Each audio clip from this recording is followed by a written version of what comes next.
안녕하세요. 영동중학교에서 기획행정을 맡고 있는 김성준 목사입니다. 우리 쉐마 성도님들 한 주간 평안하셨는지요? 환절기에 감기 조심하시길 바라겠습니다. 오늘은 마태복음 5장 13절에 나오는 이 소금의 비유를 살펴보면서 은혜를 나누고자 합니다. 우리가 자주 크리스천의 이 정체성과 역할을 말하는 가운데 이 소금과도 같아야 한다라는 성경의 내용을 접하곤 합니다. 예수님께서도 성도를 소금에 비유하시면서 소금처럼 부패를 방지하고 인내하고 순결한 신앙생활을 말씀하시곤 합니다. 일반적으로 신학자들이 연구하는 소금과 그 기독교인들을 비유하는 해석은 두 가지 정도 될 텐데요. 첫 번째로는요, 바다에도 3%밖에 되지 않는 이 소금이 바닷물 전체를 짜게 만드는 것처럼 우리 기독교인들도 세상 속에서 많은 숫자는 아니라 할지라도 그 영향력을 끼칠 수 있어야 된다라고 하는 해석이 그 첫 번째고요. 또 두 번째로는 부패를 방지하는 소금처럼 우리 기독교인들도 이 세상 속에서 변질되지 않고 세속화되지 않으며 순결한 신앙을 유지해야 된다라고 하는 해석이 있습니다. 그런데 또 여기에 한 가지로 추가해서 연구되어지고 있고 해석할 수 있는 한 가지 이론을 소개하고자 합니다. 오늘 마태복음 5장 13절에 이렇게 예수님께서 말씀하시죠. 너희는 세상의 소금이니. 이 세상에 라고 해당되는 헬라어는 테스인데 그 의미는 사실 세상이라고 하는 뜻은 아닙니다.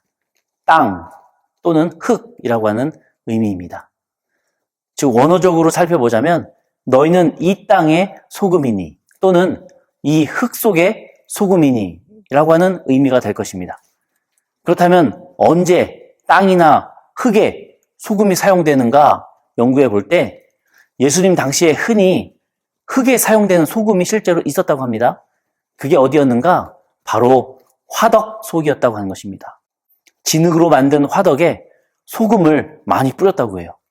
좀 더 명확하게는 이 진흙 화덕에 불을 지필 때에 소금을 많이 사용했다고 합니다.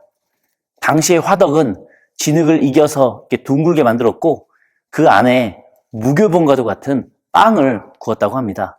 그렇게 화덕은 종교적인 측면이나 일상생활 면에서도 유대인들에게 있어서는 매우 중요한 도구였다고 하는 것이죠. 그래서 웬만한 집집마다 화덕은 존재했다고 합니다. 마치 가스레인지처럼요. 또한 소금도 이스라엘 사람들에게는 어려움 없이 싸게 구할 수 있는 천연 자원이었다고 합니다. 왜냐하면 이스라엘에는 천연 염전인 사해가 있었기 때문이죠. 비록 불순물이 많이 있는 소금이긴 했지만 석염 상태로 싸게 유통이 되었다고 합니다. 그래서 집집마다 진흙 화덕이 있었고 불을 지필 때 쓰는 석염 형태의 소금이 있었다고 하는 것이죠. 진흙 화덕 속의 소금. 당시 문화와 풍습을 알아야만 예수님의 비유가 이해가 되는 부분입니다. 예수님 당시에 화덕에서 빵을 구울 때에 소금을 무슨 용도로 사용했는가? 화덕에 불을 지필 때 화구 속 연료에 소금을 더해주면 마치 후라이팬에 굵은 소금이 불을 가해질 때 막 튀는 것처럼 소금이 탁탁탁 튀면서 화구 속 연료가 더 불이 잘 붙을 수 있도록 도와주는 역할을 했다고 하는 것입니다. 한마디로 착화제의 역할을 했다고 하는 것이죠. 지금 우리 문화에서는 좀 상상할 수 없는 풍경이지만 예수님 당시는 각자의 집에서 흔히 볼 수 있는 모습이었다고 하는 것입니다.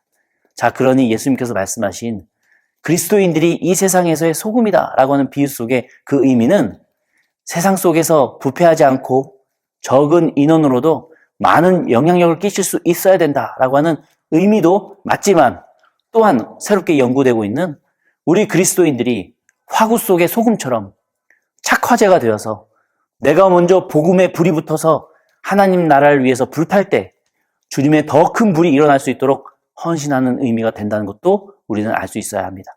이 의미가 이해가 되셨다면 다음 구절도 한번 살펴보겠습니다. 누가복음 12장 49절에 내가 불을 땅에 던지러 왔노니 이 불이 이미 붙었으면 내가 무엇을 원하리요?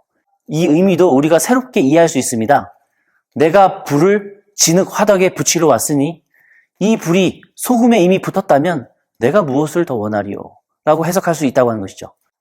마치 예수님 본인이 그렇게 불붙은 소금처럼 살다 가셨고 그 예수님의 희생으로 인해서 지금 우리의 삶도 작은 소금 불덩이로 살아가고 있듯이 말입니다.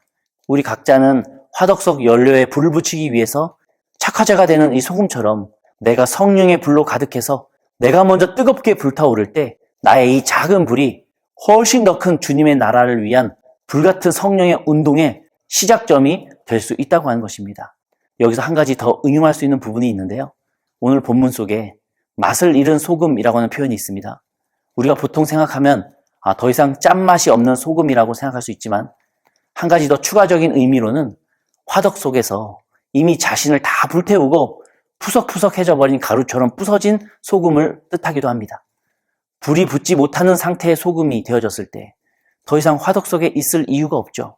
주인의 입장에서는 그 소금 가루들을 긁어서 길가에 던져버린다고 하는 것입니다. 그렇게 예수님께서는 더 이상 착화자의 역할을 상실한 그 소금은 맛이른 소금이다 라고 표현하시는 것입니다. 이렇게 소금에 대한 학자들의 몇 가지 연구를 살펴봤는데요.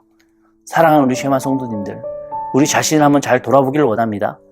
나는 복음에 불 붙이기 위해서 타고 있는 이 화덕 속의 소금처럼 날 태워서 예수 그리스도의 복음에 그 불을 보태고 있습니까?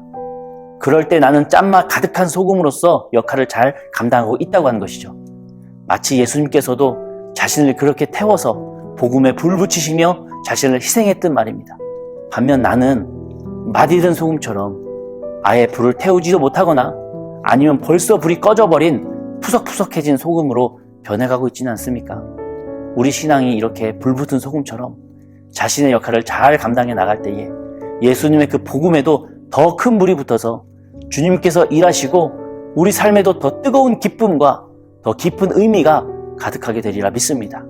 사랑하는 우리 쉐마 성도님들, 한 주간도 화덕 속에 불붙은 소금과도 같은 신앙을 위해 말씀과 기도로 주님 만나시는 우리 성도님들 다 되시기를 기도하겠습니다. 한 주간도 평안하시고 주님 안에서 뜨겁게 불타오르는 소금과도 같은 주의 성도님들 되시기를 간절히 축원합니다.